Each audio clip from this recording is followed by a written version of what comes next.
She had spent years locked inside her own silence, her smile stolen by paralysis and time.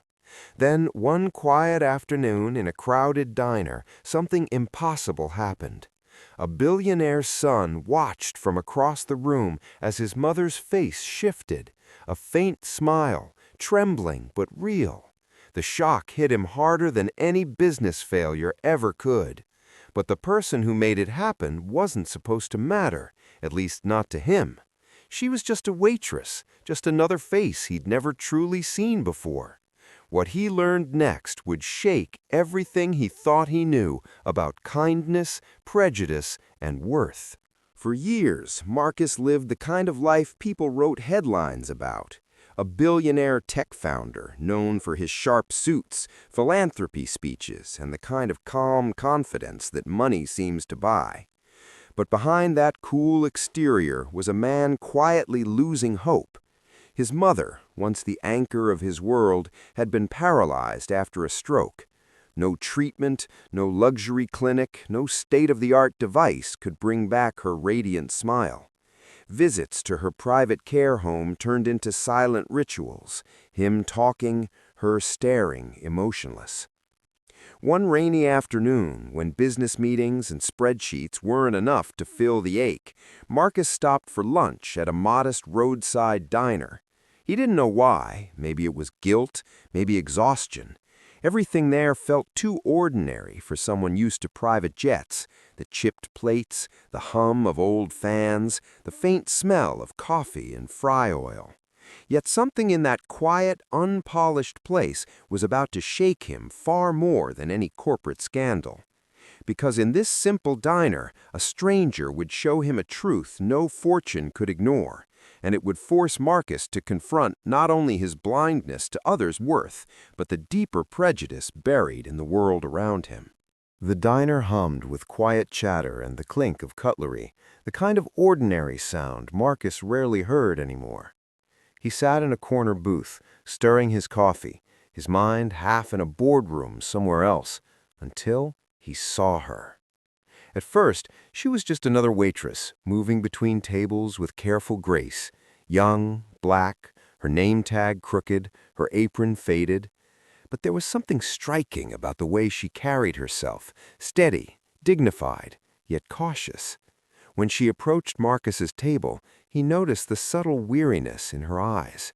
It wasn't exhaustion from work, it was the kind you earn from being watched, judged, and measured before you even open your mouth. Marcus barely looked up when she took his order. To him, she was background noise to his problems. But across the room, she noticed something he couldn't ignore. An older woman, sitting in a wheelchair near the window, surrounded by the quiet hum of life, but untouched by it. Marcus's mother. The waitress, her name was Ava, watched for a moment before slowly walking over. She whispered something Marcus couldn't hear, set a small plate down in front of the silent woman, and began cutting the food with patient hands. She didn't rush or flinch when the woman didn't respond. She just smiled, softly, genuinely. And then it happened, the faint curve of lips that hadn't moved in years. Marcus froze. The air felt thick. His mother was smiling, weakly, but smiling. For the first time in years, he didn't know what to say. But just as awe washed over him, a murmur rose from the counter. Two men in suits, his own security detail, watched Ava closely. Their expressions tightened, their whispers sharp. One of them stepped forward. "Sir, should she be doing that?" The tone carried the kind of unspoken presumption Marcus had heard 1,000 times, but never truly heard. The kind that divided comfort from discomfort, who belongs and who doesn't. Ava's hand trembled slightly as she realized eyes had turned her way. A manager emerged, his smile tight and rehearsed. "Ma'am, please, let the family handle it," he murmured, polite but dismissive. Marcus's mouth opened, but no sound came. He saw the way Ava's face fell, not from embarrassment, but from something older and colder, shame that wasn't hers to carry. The diner grew quieter. A few patrons glanced over, some sympathetic, others indifferent. Ava quietly stepped back, her warmth replaced by visible restraint, as if she'd overstepped some invisible line. The joy in the air cracked. Then Marcus's mother's smile faded again, just as easily as it had come.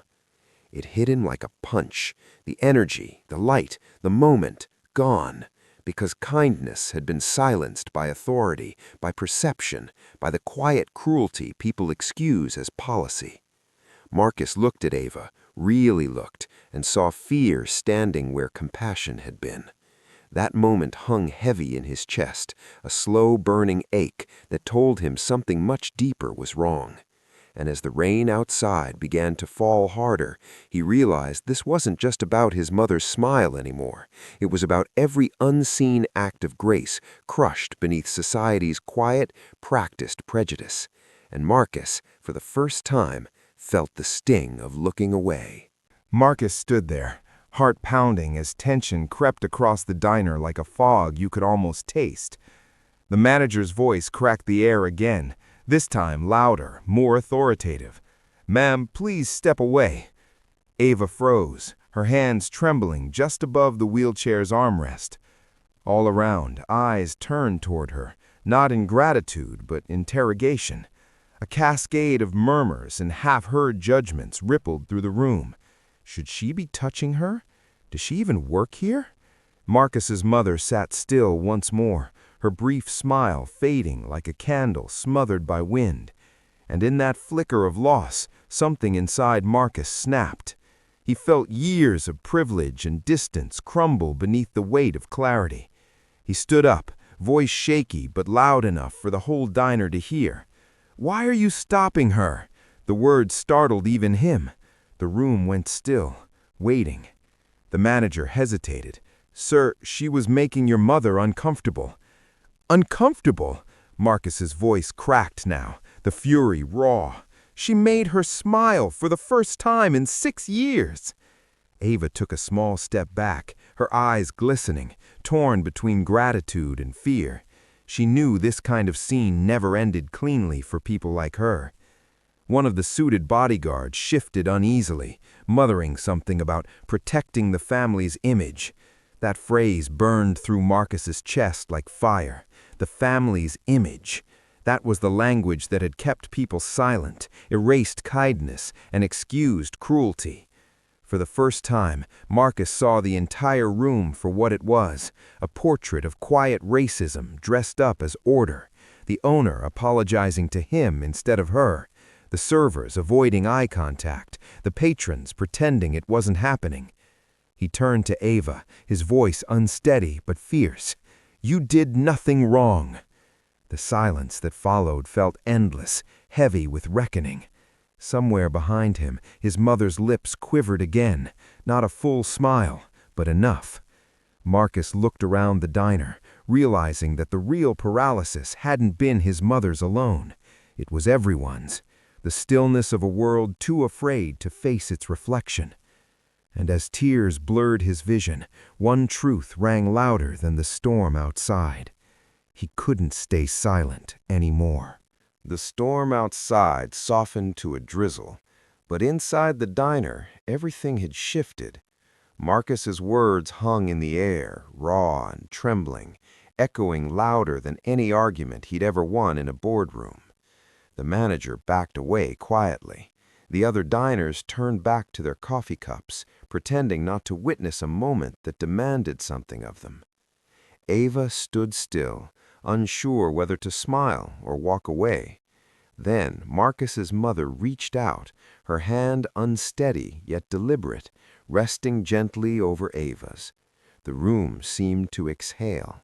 No speeches, no cameras, just quiet acknowledgement, human to human. Later, Marcus would sit alone in his car, watching raindrops race down the windshield. He'd think about all the times he'd prided himself on generosity, all the public donations, all the foundations, all the awards, but none of it mattered compared to what he'd seen in that diner, a single act of compassion nearly erased by prejudice.